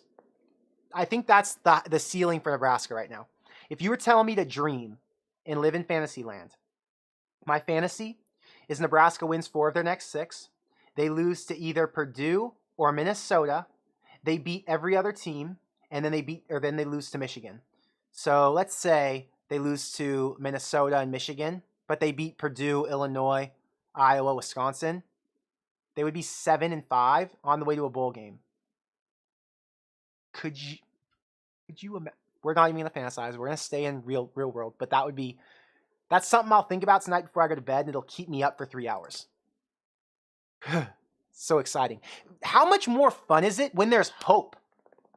When there's actually something you can wake up to in the morning and say, man, brighter days for next week. I can wear my Nebraska merch. I can wear my Corn Crazed stuff. I can go watch Connor talk about football because I'm not freaking depressed about it. It's so nice to have a win. Two good weeks back to back for us. Clap it up. Shout out to Mickey Joseph. Shout out to Bill Bush. Shout out to Mark Whipple, Trey Palmer, Casey Thompson, the entire Nebraska football team, the Black Shirts, Marquise Buford, and everybody else who made an impact tonight because you make our week better. I'm telling you, it makes me feel so good during the week when Nebraska wins. Maybe I'm sick. Maybe I need to focus on some other hobbies. This sick addiction is just dragging me down with all the losses. But it's a new day, 14-3. Hang my hat on it. Thank you for the $5 super chat, Big D. It's awesome to see Trev around and being there for the football team. Also, I'm digging the players talking at the pressers. The team plays for MJ. I'm going to watch the pressers after we end here in the next probably 15-ish minutes so I can hear what the players have to say because I do like hearing them talk.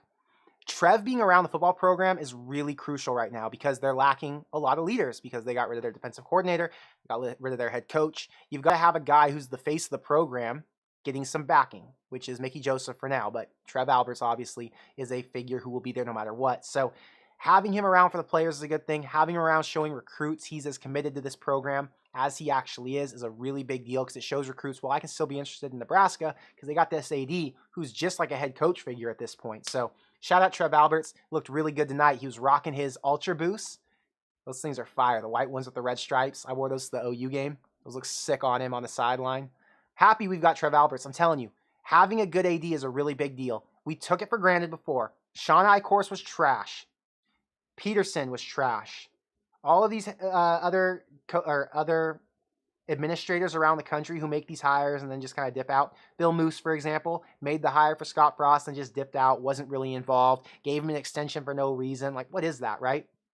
Having a good athletic director like a Barry Alvarez at Wisconsin, who is there to build the program, is a big deal. Trev Alberts being at Nebraska is a big deal. And I don't care what you have to say about, oh, you took away the football program at UNO, and he's never taken away the football program at Nebraska. He's taken away the football program at Nebraska and the whole university and the entire state dies. That's never happening. So you don't got to worry about that. Shout out Trev Alberts. God damn, he's a legend. I love having him around. I love that he is so focused on football because he was a former football player. He understands what it takes to win at Nebraska. He understands what it takes to be a coach at Nebraska. It is so valuable to have that guy. And that's why I'm not worried about this head coaching search. Because there's a guy in charge who he's not going to F it up. These other administrators will screw it up. The lady at USC kept Clay Helton forever and screwed USC's program up for years because the wrong person in charge will ruin things. I mean, you guys know. Look at our country. The Crypto Badger. You got to beat Purdue to keep the job. If you do that, you should beat Minnesota, Iowa. Let's go. You lose to Michigan, Illinois is a sleeper game. Illinois is a sleeper game. What's good is Illinois is at home. Minnesota's going to be tough, though. Thank you for the $20 super chat, Crypto Badger. Oh, you got another one you dropped in here? Okay. Granted, Minnesota was without the beast running back. Can he be the whole team? Nah, let's prove it. That's true. If Nebraska's defense steps up, Minnesota's beatable. They're beatable every year. That's the crazy thing. Every one of these Big Ten West teams is beatable every year. Shane says both teams sucked. Tonight's defense was solid. Purdue is going to rock us. I don't think they're going to rock us. I think that's definitely a stretch. Purdue's going to be a competitive game. There's no doubt about that. And Purdue could definitely do a lot more damage than Rutgers does, right? Rutgers wasn't able to do shit and take advantage in any situation. But Nebraska is going to be a lot more prepared for next week, I think is a good way to say it. They've been tested under Mickey now. They weren't tested against Indiana. They were a little bit, but not like tonight. It's things like these that grow people, and I think there's a big growth moment for the team.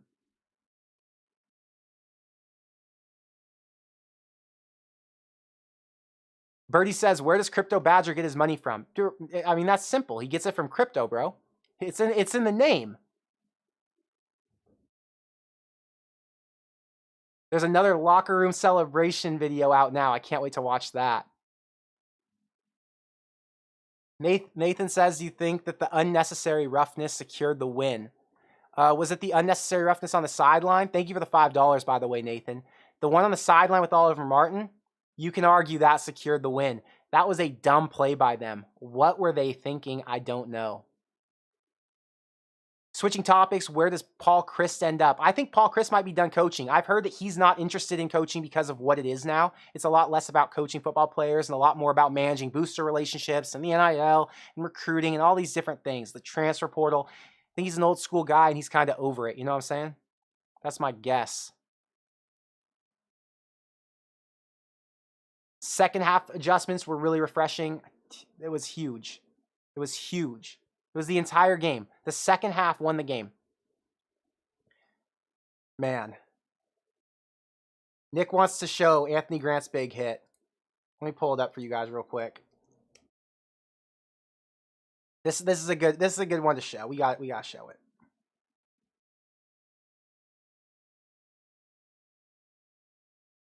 Why is this in such slow-mo? Oh no, this is the quick run. It's right here. Bam. Bam. I think he knocked him out cold. The dude was on the ground for at least 3, maybe 4 minutes, just done. It was amazing to see Anthony Grant set the tempo and make sure this team knew we came to play in the second half. We are not messing around anymore. We are going to win. The offense is going to take over. That's what this says to me. When I saw that hit, I knew the game was over. I knew Nebraska won. I was just waiting for them to come around and finally close, right? I told you this in the beginning. It was hyped. The Badger says he's been in Bitcoin since 2016. Don't pay the bills from farming these days. So farming's not his thing. It's Bitcoin now. But he's a farmer. Crypto Badger's a farmer and a Bitcoin guy. Who would have thought? How many farmers are into crypto? Thank you for the 20, the Badger. Dom, did I see your $5? I probably saw your $5 earlier, but it might have disappeared. I'm sorry if I did. Thank you for the $5, Daniel. The Big Ten refs do suck. Dom, if I didn't see your 5 and I didn't see your comment, I'm sorry. Thank you for the 5. I try to answer your questions always first. You know how it is. You're my homie. You've been around for a long time. Dom's been watching the videos forever, guys. He's awesome. I almost threw my table or my tablet at the TV when they fumbled on victory formation. Man, that was rough. Guys, I want to close this out with some of my picks for tomorrow to show you guys what I'm on. So my new sponsor is BroThrow. So this is a peer-to-peer sports betting platform. So if you're into sports betting or want to learn about sports betting at all, I'm going to show you right now. I like making picks. Tonight, I picked Nebraska -3, so I lost. I did, however, have Nebraska money line, and I had them in a bunch of parlays on some other stuff, so ended up breaking even on Nebraska. But the point is, I've got some picks for tomorrow. So here are the games I'm taking. So this is my back end. To sign up, if you want to sign up for BroThrow, you go to brothrow.com/GBR, And once you're on there, you'll be able to get accepted into our group. So we have a Corn Crazed group. Let me show it to you right here. There are 164 members in this group. These are all Corn Crazed subscribers in here. Crazy. We got 164, and we've only been on here for like 5 days. So these are all people who want to make bets on games. So you don't have to attach a bank account. You don't have to sign up with any weird information or anything. It's very simple. You do a verification to make sure you're 18 plus. You can be in any state, literally any state, and then you can start making picks. So you go on here, and here are the picks I've made. I've got Tennessee tomorrow -3 at LSU. This is a trap game at LSU, but I saw that 7 banks might not play. Tennessee, I think, has the number, 3 offense in the country or number 2 offense in the country. They're up there. They're really good. I have some faith in Tennessee. I just like Tennessee right now because we got a Tennessee dude in our chat every week, so I got to ride with them every week because now we got a Tennessee fan supporting Corn Crazed. Dangerous play, but I'm riding it. I'm taking Northwestern +10 tomorrow against Wisconsin. I've got faith that Northwestern is going to have to come out and play some strong defense at some point this year because traditionally they're a strong defensive team. If they're going to do it, it's going to be against a Wisconsin team who just lost their coach. 10 points is a lot of points. It's going to be a dogfight just because it always is with Wisconsin and Northwestern and teams like that. So I'm going to say they're going to keep it close. I'm picking Northwestern +10. JMU is at home against Arkansas State. I think it's at home at JMU. Can't remember now. No, I think it's at Arkansas State. Anyway, Arkansas State's +11.5. I like their offense. JMU has a really good D, but Arkansas State covers for me every week, so I'm riding with them. Washington State, I'm going to the USC game tomorrow. So this will be my first football game in LA in a very long time. But I'm riding Washington State because they have a really strong offense. I really like their quarterback. And I think USC's defense has been struggling a little bit, so riding them. Then, of course, we got to stick with Adrian Martinez because he's been hot. Kansas State is -2 at Iowa State. Dangerous pick because Iowa State is coming off that loss. 2 back-to-back losses, actually. So they need some vengeance. But Adrian Martinez and Deuce Vaughn are super hard to defend. So give me K-State. And then my last pick that I'm riding right now is Arizona against Oregon. Arizona's got 13 points, and it's at home, I think at night. So I like the teams with the points at home at night, personally. 2 others that haven't been accepted yet, people will accept these bets, are Buffalo -2 tomorrow and Boise State -7.5. Fresno's got way too many injuries. Jay Kaner's not playing. So these are my picks, guys. If you want to ride, you can jump in on BroThrow. Super easy site to use. I've had a lot of fun on it so far. I've got a couple bets in action right now. You can see I've got San Jose State money line and San Jose State -6.5. And then I ended up winning tonight on Memphis. I think Memphis won. But yeah, guys, those are my picks for the week. So if you want to get on BroThrow, it's brothrow.com/GBR. You can join from any state. And the way you pay is through, who is it? You pay through PayPal, Cash App, Venmo, and there's a couple others. So it's pretty easy. But anyway, guys, tonight was fun. A win's a win. Oh, and Crypto had another 20. My 100 for the night, brother. Thanks for the stream. Well done. Love seeing the super chat. See you in November. Yes, sir. Crypto Badger will be hopefully coming to the Wisconsin game. He and I talked on the phone this week. Thank you for the $100 tonight, Crypto. It goes a long way in supporting the show. Thank you, everyone else who supported tonight and dropped in some tips. It's a big deal. It's a big deal when you support the channel because I put a lot of time into these videos, as you guys know. I don't need to tell you.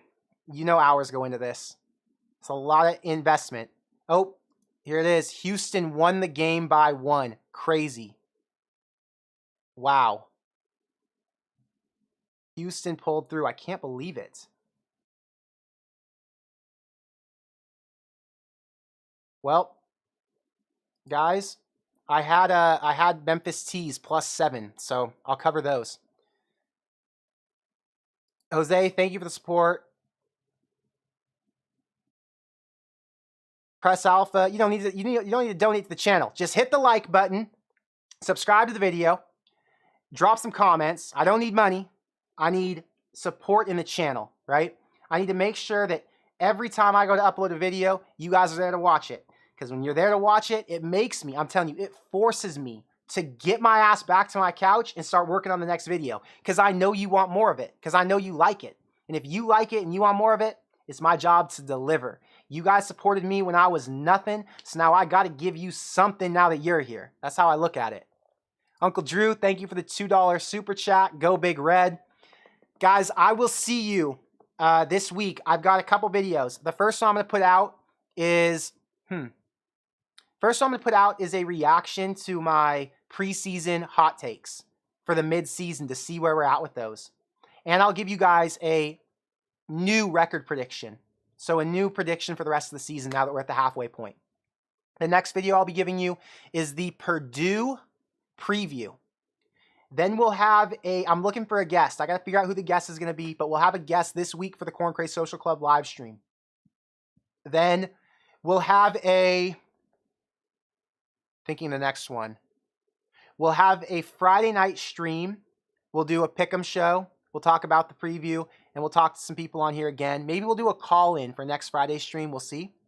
And then on Saturday, we'll have a post-game party like we had tonight. So that's the content schedule for the upcoming week. Thank you guys for being here. We had over 950 people at our peak tonight on the stream for about an hour. It was fantastic. I love talking with you guys. I love the comments. I love the support. And I love Nebraska football wins. I will see you guys shortly, probably in 2 days with the next video. But until then, enjoy the win. Enjoy all the press conference content. Go like up the Husker social media. Drop GBRs everywhere. Make sure the team knows you're happy. Make sure the players know that you're all in with them. You're in their corner because it's a team effort. It's not just the players and Mickey Joseph. It's the entire community. It's the Crazed community, the Nebraska fan base. It's the players. It's the coaches. It's the support staff. We are one. The positive energy radiates through there. So let's keep it rolling. I will see you guys soon. Peace out.